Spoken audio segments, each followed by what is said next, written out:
ఓం శ్రీ సాయిరామ్. భగవాన్ శ్రీ శ్రీ శ్రీ సత్యసాయి బాబా వారి పాదార విందములకు నమస్సుమాంజలు సమర్పిస్తూ అందరికీ సాయిరామ్. డాక్టరు జంధ్యాల సుమన్ బాబు గారు రచించిన శ్రీకృష్ణుడు శ్రీ సత్యసాయి పుస్తక పఠనం తరువాయి భాగం. భగవంతుని అనేక రీతులుగా ప్రార్థిస్తున్నారు, వర్ణిస్తున్నారు, పూజిస్తున్నారు. కానీ అడ్రస్ తప్పు రాస్తున్నారు. నేను బెంగళూరులో ఉంటే పుట్టపర్తికి రాస్తే అది పుట్టపర్తికి పోతుంది, కానీ బెంగళూరు చేరదు. అదే రీతిగా హృదయవాసినైన నాకు ద్వారకావాసి అని జాబు రాస్తే అది ఎక్కడికి పోతుంది? జాబు చేరి నేను వచ్చేటప్పటికి ఎంతో ఆలస్యం అవుతుంది. భక్తుల ప్రార్థనలను సత్యస్వరూపకంగా నిరూపించటానికి భగవంతుడు ఇటువంటి శ్రమలు పడుతుంటాడు అన్నారు భగవాన్ బాబా. ఒక ఇటలీ దేశపు కళాకారుడు పుట్టపర్తికి వచ్చి భగవాన్ బాబాను సందర్శించాడు. తర్వాత తన దేశం వెళ్ళాడు. ఆయన కొన్ని సంవత్సరాల తర్వాత మరలా బాబా సన్నిధికి వచ్చినప్పుడు ఆయన భగవాన్తో, బాబా, నేను ఎందుకని మిమ్మల్ని మర్చిపోలేకపోతున్నాను, నాకు అర్థం కావటం లేదు అన్నాడు. అందుకు బాబా గంభీరంగా, నేను నీలో ఉన్నాను కాబట్టి అన్నారు. రాజ్యంలోని ప్రతి అంగుళం పైన కూడా అధికారం రాజ్యాధిపతిది. ఎక్కడ కూర్చోనవలనన్నా ఆయన కూర్చునవచ్చు. కానీ తాను కూర్చునబోయే ముందు మంచి స్థలమును ఎన్నుకుంటాడు కదా. ముళ్ళు గోతులున్న స్థలంలో ఆ స్థలం కూడా తన రాజ్యంలోదే అయినప్పటికీ అక్కడ కూర్చున్నాడు కదా. అదేవిధంగా పరబ్రహ్మము సర్వహృద్వాసి కనుక అన్ని హృదయాలను లెస్సగా పరిశీలించి పరిశుద్ధ హృదయాలలోనే పరమాత్మ తనకు తాను సృజించుకొని అధివసిస్తాడు. అక్షయపాత్ర. పాండవులు అరణ్యవాసానికి బయలుదేరారు. అప్పుడు వారికి ధౌమ్య మహర్షి కనిపించి ధర్మరాజుతో సూర్యభగవానుని గురించి తపస్సు చేయమని సలహా ఇచ్చాడు. ధర్మరాజు ధర్మతత్పరతకు మెచ్చి సూర్యభగవానుడు ఒక అక్షయపాత్రను ప్రసాదిస్తూ, ఈ అక్షయపాత్రను మీరు దగ్గర ఉంచుకొనండి. దీనివల్ల ద్రౌపది ఎంతమంది అతిథులకైనా ఆహారం వడ్డించవచ్చు. చివరకు ద్రౌపది భోజనం అయిన తరువాత ఆనాటికి ఈ పాత్రలో శక్తి పోతుంది అని వచించాడు. పాండవులు అరణ్యాలలో ఉంటున్నప్పటికీ ప్రతిరోజు ఎందరో బ్రాహ్మణులు అతిథులు వచ్చి పాండవులను దర్శించి కుశల ప్రశ్నలు అనంతరము భోజనము చేసి వెళ్తుంటారు. అతిథుల భోజనాలు అయిన తర్వాత ధర్మరాజు తర్వాత భీమార్జున నకుల సహదేవులు భుజిస్తున్నారు. చిట్ట చివరకు ద్రౌపది భోజనం చేస్తున్నది. ఒక రోజున కుటిల బుద్ధి అయిన దుర్యోధనుడు పంపగా దుర్వాస మహర్షి శిష్యులతో సహా అరణ్యంలో ఉన్న పాండవుల దగ్గరకు ఆతిథ్యం స్వీకరించడానికి వచ్చాడు. అప్పటికి అందరి భోజనాలు అయిపోయాయి. ద్రౌపది భోజనం కూడా పూర్తి అయ్యింది. శిష్య పరివారంతో వచ్చిన దుర్వాసనకి భోజనం ఎలా పెట్టాలి అనుకుంటూ ముందుగా వారిని సమీపంలో ఉన్న నదిలో స్నానం చేసి రమ్మన్నాడు ధర్మరాజు. ఆ రోజుకు అక్షయ పాత్రను ఉపయోగించటం అయిపోయింది కదా, మరి వారందరికీ భోజనం ఎలా వస్తుందని ద్రౌపది బాధపడి కృష్ణ పరమాత్ముని స్మరించింది. ఆ క్షణంలో కృష్ణ పరమాత్ముడు అక్కడికి వచ్చాడు. ఆ అక్షయ పాత్రను తన చేతిలోనికి తీసుకొని అడుగున ఉన్న ఒక మెతుకును తాను ఆరగించాడు. ఫలితంగా విచిత్రంగా దుర్వాస మహర్షికి శిష్యులకు విందు భోజనం చేసినట్టు కడుపు నిండిపోయింది. ఇక అప్పుడు పాండవుల దగ్గరకు వెళితే ధర్మజుడు భోజనం చెయ్యమని బలవంత పెడతాడని వారంతా అటు నుంచి అటే వెళ్ళిపోయారు. ఆ విపత్తు నుంచి తమను ఉద్ధరించినందుకు పాండవులంతా కృష్ణ పరమాత్మనికి అంజలి ఘటించారు. ఆ అక్షయపాత్రలో ఒక్క మెతుకైనా ఉంటే ఆ కాస్త ఆహారం అక్షయంగా వృద్ధి కావడం ఆ అక్షయపాత్ర లక్షణం. అది ద్వాపరయుగంలోని సన్నివేశం. భగవాన్ శ్రీ సత్యసాయి బాబా వారు ప్రసాదించిన అక్షయ పాత్ర అంతకన్నా విశిష్టమైనది. పూర్వకాలంలో కానీ ఈ కలియుగంలో కానీ ఇటువంటి అక్షయ పాత్రను ఎవరూ కని విని ఉండరు. బీహార్లోని మిథిల్ జిల్లాకు నేపాల్లోని మరొక ప్రాంతానికి చెందిన 9 మంది భక్తులు ఒకసారి వచ్చి భగవాన్ శ్రీ సత్యసాయి బాబా వారిని సందర్శించారు. వారంతా వివిధ శాఖలలో విజ్ఞాన శాస్త్రంలో పోస్ట్ గ్రాడ్యుయేషన్ చదివినవారు. కొందరు డాక్టరేట్లు కూడా. వారంతా 30-35 సంవత్సరాల మధ్య వయస్సులు. ఆధ్యాత్మికంగా పరిణితి చెందినవారు. వారితో పాటు మరొక ఇద్దరు 108 సంవత్సరాల వయస్సు గల స్వామి వామదేవ మహారాజు, స్వామి విరజానంద మహారాజు ఉన్నారు. స్వామి ప్రతిరోజు వారిని పిలిచి వారికి సత్సంగంలో సాధనలో తగిన శిక్షణనిచ్చేవారు. తర్వాత వారిలో 2 సాధకులను స్వామి ప్రశాంతి నిలయానికి రమ్మన్నారు. వారికి ప్రత్యేకమైన ఇంటర్వ్యూ ఇచ్చి భగవాన్ బాబా వారితో ఇలా అన్నారు. ద్వాపరయుగంలో సూర్యభగవానుడు ఒక దివ్య పాత్రను ధర్మరాజుకిచ్చి ఆశీర్వదించాడు. ఆ పాత్ర మహిమ వల్ల ద్రౌపది అతిథులకు తన భర్తలకు భోజనం పెట్టేది. ఏ పదార్థమైనా అందులో వేస్తే అది ఆ పదార్థంతో అక్షయమయ్యేది. నేనిప్పుడు మీకు ఇవ్వబోయే పాత్ర అంతకంటే అద్భుతమైనది. నేను మీకు ఇవ్వబోయే పాత్రలో ముందుగా పదార్థాన్ని వేయటం కానీ ప్రార్థించడం కానీ అవసరం లేదు. మీకు ఆకలి వేస్తున్నట్లు నాకు తెలిస్తే చాలు. నా సంకల్పం వల్ల ఆ పాత్ర మీకు కావలసిన ఆహారంతో నిండిపోతుంది. భోజనమే కాదు, మీకు కావలసిన పాలు, పళ్ళు, పళ్ళ రసాలు, అవసరమైన ఇతర పదార్థాలు అన్నిటినీ ఈ పాత్ర నుంచి మీరు పొందగలుగుతారు. ఈ పాత్రను తీసుకుని వెళ్ళి హిమాలయ పర్వతాలలోని నరనారాయణ గుహలో బస చేయండి. తదనంతరము ధ్యానము ద్వారా పూర్వజన్మలలో సాధించలేని దానిని ఇప్పుడు సాధించండి అని భగవాన్ బాబా అప్పటికప్పుడు ఆ పాత్రను సృష్టించి వారికి ప్రసాదించారు. అక్కడి నుంచి ఆ 11 మంది బయలుదేరి 1 సంవత్సరం పాటు నేపాల్ ప్రాంతాలలోని హిమాలయాలలో గడిపారు. కానీ ఎక్కడ ఉన్న వారి దర్శనం కోసం సాధకులు వస్తూ వారికి తపోభంగం కలిగించేవారు. అందువల్ల వారక్కడ నుంచి బయలుదేరి బదరీ చేరుకొని బద్రీనాథుని సేవించుకొని ఋషిగంగకు పశ్చిమంగా ఉన్న ఊర్వశీ సరోవరం వైపు పయనించారు. 1984 సంవత్సరం జూన్ మాసం ఉదయము 11 గంటలకు వారు ఊర్వశీ కుండకు చేరుకున్నారు. ఆ సరోవరంలో స్నానాలు చేసి వాళ్ళంతా పద్మాసనాలు వేసుకొని కూర్చునగానే వారు బాహ్యస్మృతి కోల్పోయి సమాధిలోనికి వెళ్ళిపోయారు. ఆ సమాధిలో 1-2 గంటలు కాదు, 18 రోజులు గడిచిపోయాయి. హిమాలయాలలో 18,000 అడుగుల ఎత్తులో పీల్చటానికి కూడా తగినంత ప్రాణవాయువు లేని చోట ఒక వంక ఈదురుగాలులు, వేరొక వంక విపరీతమైన చలి ఉన్న ఆ 6 బయట వారు 18 రోజులు సమాధిలో ఉండగలగటం భగవాన్ బాబా దివ్య సంకల్పం తప్ప మరొకటి కాదు. ఆ తర్వాత స్వామి చెప్పిన నరనారాయణ గుహ వారికి కనిపించింది. అది అక్కడనే 20 అడుగుల ఎత్తులో ఉన్నది. లోపల ఒక ప్రక్క స్వచ్ఛమైన సెలయేరు ప్రవహిస్తున్నది. అవి త్రాగడానికి మంచినీరు. చేతిలో స్వామి ప్రసాదించిన అక్షయ పాత్ర. ఇక వారు ఆ గుహను ఆశ్రమంగా మార్చుకొని ఒకచోట శ్రీ సత్యసాయి భగవాన్ పూజా మందిరం ఏర్పాటు చేసుకొని స్వామి పాదాల దగ్గర మంత్రసహితంగా అక్షయ పాత్ర నుంచి పూజించారు.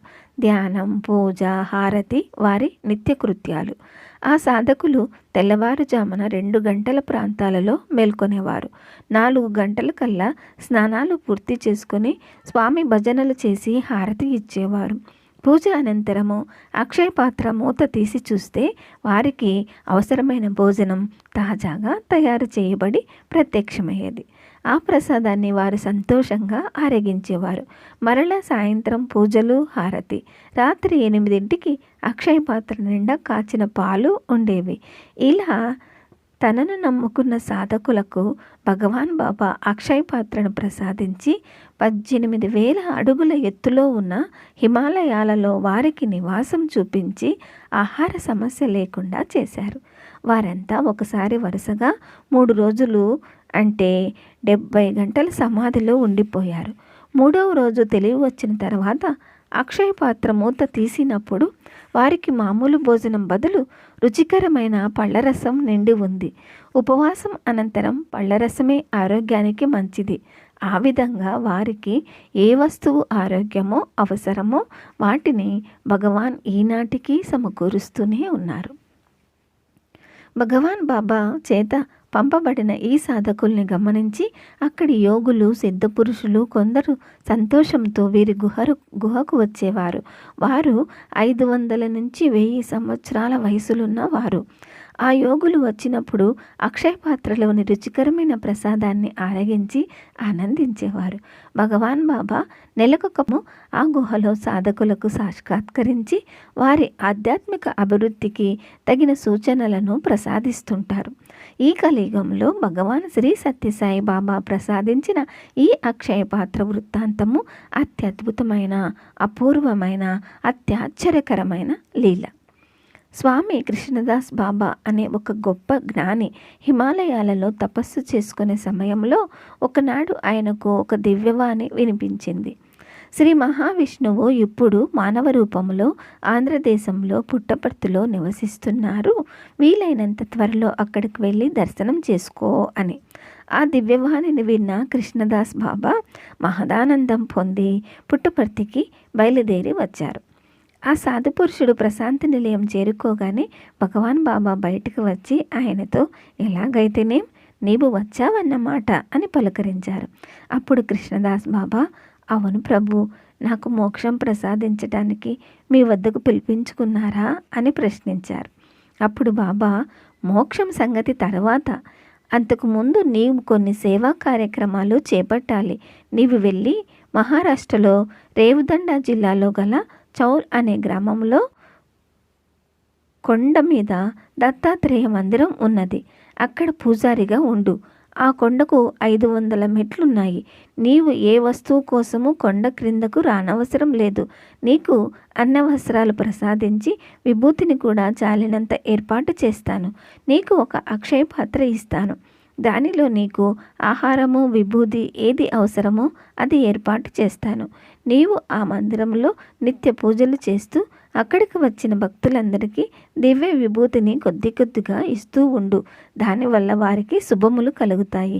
ఈ విధంగా నీవు కొన్ని సంవత్సరాల పాటు చౌలు గ్రామం, ఆ చుట్టుపక్కల అనేక గ్రామాల ప్రజలకు సేవ చేసి తర్వాత మోక్షం కొరకు ప్రార్థించు అని అక్షయ పాత్రను ప్రసాదించి ఆశీర్వదించి పంపారు.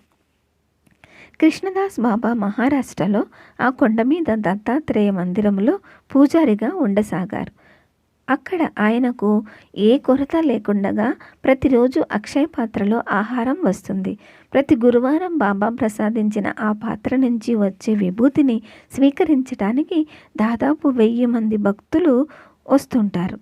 బాబా దయ వల్ల వారందరికీ ఆరోగ్యము, చక్కని ఆనందానుభూతులు కలుగుతున్నాయి. ఆదర్శం కోసం ఆచరణ. నమే పార్థాస్తి కర్తవ్యం త్రిషు లోకేషు కించన నానవాప్తమవాప్తవ్యం వర్తయేవ చ కర్మణి.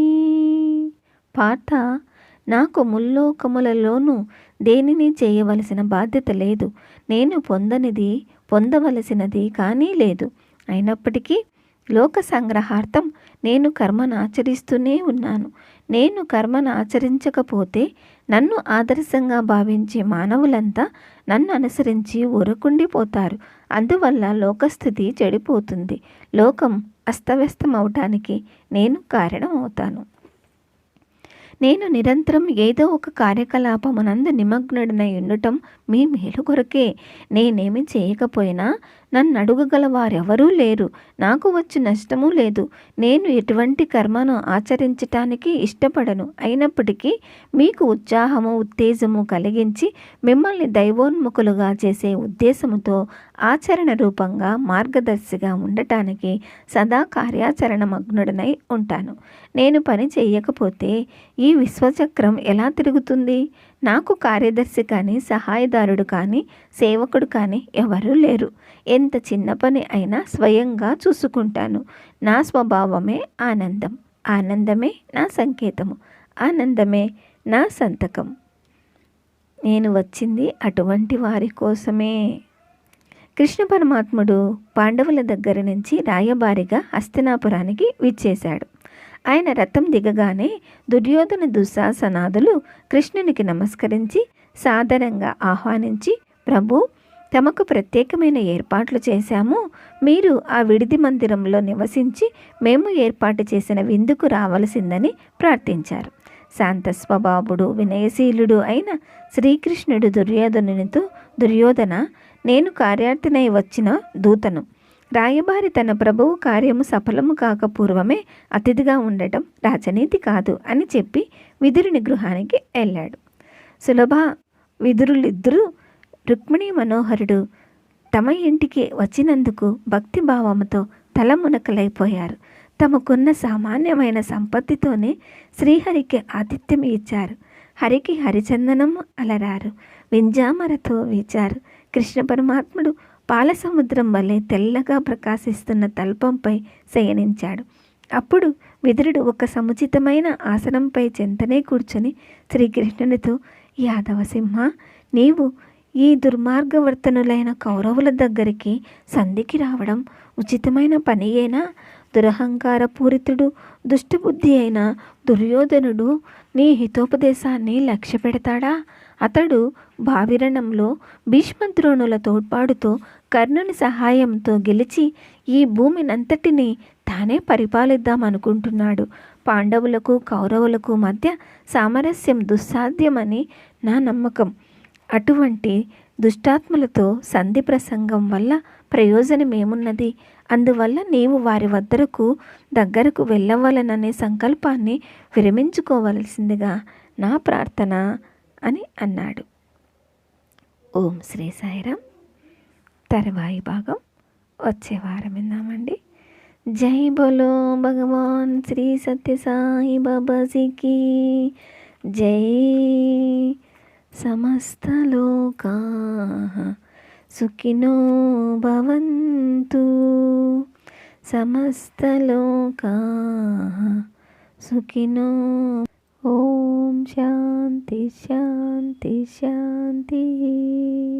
అందరికీ సాయిరామ్.